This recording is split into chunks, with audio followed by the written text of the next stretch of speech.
Justice Manmohan, Justice Pankaj Mittal, friends from the General Counsel Association of India, ladies and gentlemen. Thank you very much to come here and speak to all of you here. The idea behind my talk will be to give you a somewhat broader economic perspective of the legal system and how I, as a policymaker, think about this. So I will be somewhat critical, but hopefully you will take it in the right spirit because we are in this boat together. So as many of you know, that India is just this year become the world's 4th largest economy. We are still the fastest growing economy in the world. In about 24 months' time, we will become the world's 3rd largest economy. Then, of course, it's a long slog to the other big 2. Nevertheless, let it also be clear that the way our demographics is set up, we effectively have somewhere between 20 and 25 years to become Viksit Bharat. Effectively, this is the period in which we basically have to make it. After that, we will grow old. Just like Japan, just like Europe today, we too will grow old. So this is the 2 decades in which we have to grow as rapidly as we can in the hope that we are at least upper middle class, rather may not become really rich, but and that is an important thing that we need to do because this is a national opportunity for us, not just as a country, but as a civilization to come back. But in this, the legal fraternity really has to play a role. And the reason for this is, I'm afraid, the judicial system and the legal ecosystem, but the judicial system in particular, is now, in my view, the single biggest hurdle to becoming Viksit Bharat and growing rapidly. I've said this before, and I'm saying it again. So it's not something I'm saying for the first time.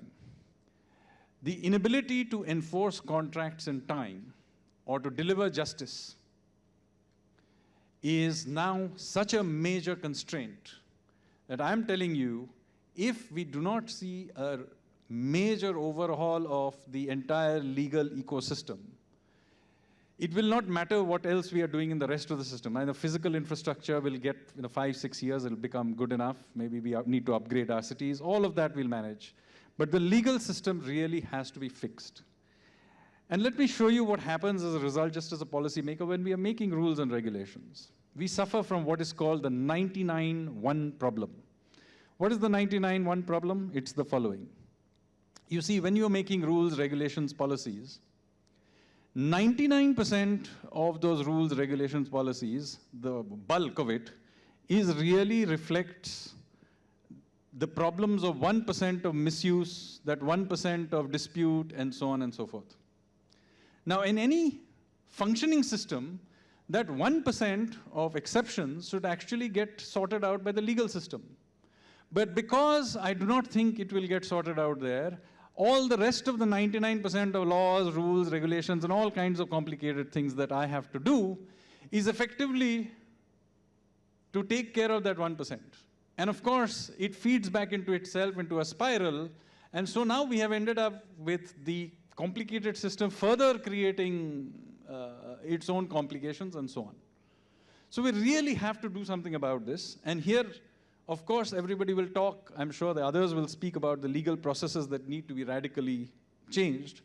But I think we need, first of all, a cultural change, a cultural acceptance, which the legal profession needs to have about the problems that it faces, rather than to have the rather self-congratulatory tone which one tends to hear in conferences like this.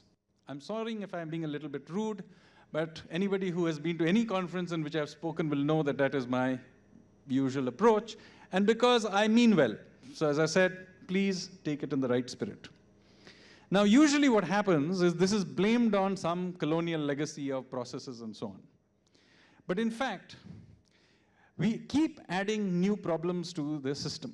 And I'm going to use one example because I heard it being spoken about a little earlier. So I want to talk a little bit about pre-litigation mediation. This is not an old problem. We have only in the last decade or so added this as a new problem. And the legal profession thinks it's a solution, but the rest of us think it's a problem. So let me tell you why. Because according to Section 12A of the Commercial Courts Act of 2015, this was, for commercial cases, it was turned into a mandatory step, right? Now, let me clarify, I have no problem with the idea of mediation.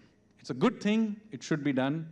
But to make it mandatory has caused the following problem. Now, I collected data for 5 years, from 2000 to the year 24, from the two main commercial courts of Mumbai. Commercial capital, commercial courts, best place to get data on this issue. And I found that between 98 to 99% of pre-litigation mediation actually fails. It then goes back into the same courts that you are complaining about and trying to avoid. All you have achieved is added 6 months to the process,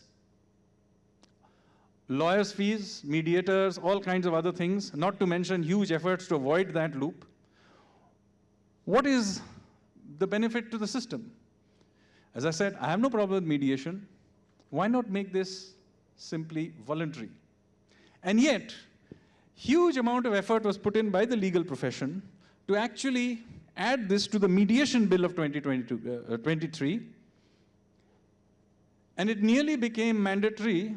A failed system, which we know it doesn't work, was nearly added and made mandatory for civil cases as well. It is because of a few people like myself who wrote rather angry notes to the parliamentary committee that it eventually did not become a part of the act. But the fact is, there has to be some level of responsibility that the legal profession has of adding something that may be beneficial to you as a profession, but is a massive cost to the rest of the system. So please think about this for the rest of the system, and not, and you know, it really annoys me when I hear self-congratulatory tone when you come into these kinds of things, which is beneficial to a profession, but is a huge cost to the rest of the system. Number two, we need to move away from the way the legal profession is set up. It's set up as, I'm afraid, a medieval guild, where you have a caste system of stratification of lawyers that goes somewhat. You have senior advocates versus normal advocates. You have advocates of record. Why are all these people needed in the 21st century? Just have a standardized SOP. Let anyone run it. In fact, why do you even for many levels of legal work, why do you even require somebody to have a legal degree to argue your case?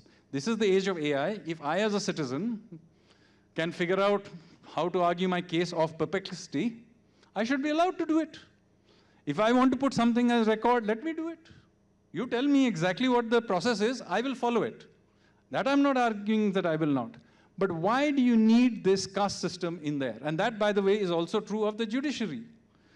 There is a clear difference between those who become judges from being senior advocates and those who are promoted from the lower courts.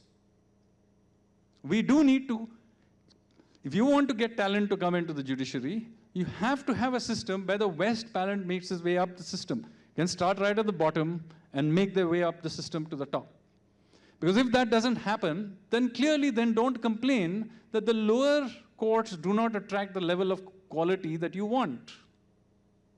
Number three, we need a culture change in the way people use the way the whole thinking about this profession works. Just to give you an example, not to be taken personally by anybody. You cannot have a profession where you use words like, my lord, or when you're doing a petition, it's called a prayer. You've got to be kidding me. We are all citizens of the same democratic republic. It is not appropriate for one citizen to call another citizen my lord, or to pray to them. It is not acceptable. And we have got to end this. It also have to end this whole custom of having these long vacations. I'm sorry, this cannot go on. The judiciary is a public service like any other part of the state. I also work in the government. I also take vacations. But the judges are very happy for them to take vacations. But why should the entire court system be shut down for this? After all, the policemen also take vacations. I also take vacations. Do you shut down the entire police department for this? Let's say some other profession does this. Let's say the doctors decide that we will take summer vacation, Dussehra vacation, winter vacation, and shut down the hospitals for a large part of the time, and we will have vacation benches for emergency cases. Would that be acceptable? Why is it acceptable then for something that is effectively the responsibility of the state, and as a citizen, is something I should expect from the state and particular branch of the state?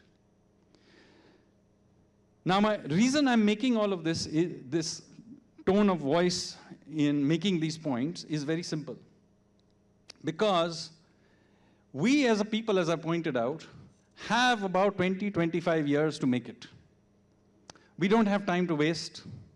We all have to pull together.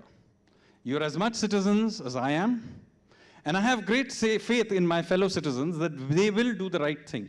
So I've really come here to beseech my fellow citizens that you from the legal profession really pull up your socks, because we are waiting for you to really push for this. If it makes you feel a little bit better, I have stood in similar events by other professions, bureaucrats, chartered accountants, fellow economists, and made similar pleas over the years.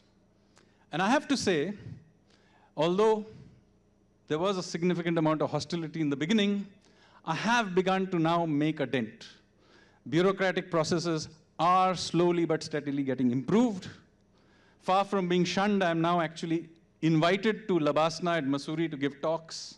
And you know my tone of voice, so, top-level officials in their part of their training put up with me. The way chartered accountancy profession, or in fact, my own profession of economists, have had to change themselves has to be done because we have to be willing to go out there and question things from first principles. Because that's the only way change will happen. So let me stop right there and state that, dear fellow citizens, the moment has come. We are the generation we were waiting for. That nobody else is going to do this. It's between you and me. We are on the same ship. Thank you very much, ladies and gentlemen.